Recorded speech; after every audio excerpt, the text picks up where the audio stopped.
Hi friends, ఈరోజు మనం the ట్రూథర్స్ cinema గురించి పూర్తి రివ్యూ తెలుసుకుందాం.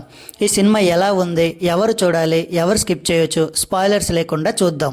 ఇక కథ విషయానికి వస్తే ద ట్రూథర్స్ కథ ప్రధానంగా నిజం, మీడియా ప్రభావం, సమాజంలో జరుగుతున్న మోసాలు మరియు వాటిని బయటపెట్టే ఒక గ్రూప్ చుట్టూ తిరుగుతుంది.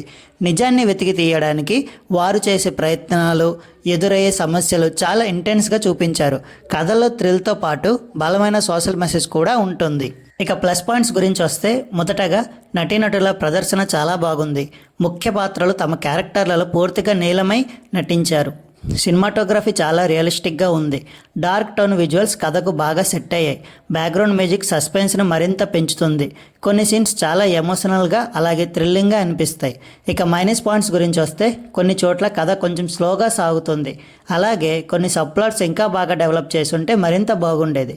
ఫస్ట్ ఫేజ్ థ్రిల్లర్స్ ఇష్టపడే వారికి కొన్ని భాగాలు ల్యాగ్ అనిపించవచ్చు. ఇక ఎవరు చూడాలి అంటే సోషల్ థ్రిల్లర్స్, ఇన్వెస్టిగేటివ్ స్టోరీస్ మరియు సీరియస్ కంటెంట్ ఇష్టపడే వారికి ఈ సినిమా మంచి ఎంపిక. ఎవరు స్కిప్ చేయొచ్చు అంటే లైట్ ఎంటర్టైన్మెంట్ లేదా ఫుల్ యాక్షన్ కమర్షియల్ సినిమాలు మాత్రం ఇష్టపడే వారికి ఇది అంతగా నచ్చకపోవచ్చు. మొత్తం మీద ద ట్రూథర్స్ ఒక ఇంటెన్స్ సోషల్ థ్రిల్లర్. కథ, నటన మరియు మెసేజ్ బాగున్నాయి. కొంచెం స్లో నెరేషన్ ఉన్నా కూడా ఒకసారి తప్పకుండా చూడదగిన సినిమా. ఇక ఈ మూవీకి మా రేటింగ్ వచ్చేసి 3.5 అవుట్ ఆఫ్ 5. ఈ రివ్యూ మీకు నచ్చితే వీడియోకు లైక్ చేయండి, మీ అభిప్రాయాన్ని కామెంట్లో చెప్పండి. ఇంకా ఇలాంటి తెలుగు మూవీ రివ్యూల కోసం మా ఛానల్ను సబ్స్క్రైబ్ చేసుకోవడం మర్చిపోవద్దు. Thank you.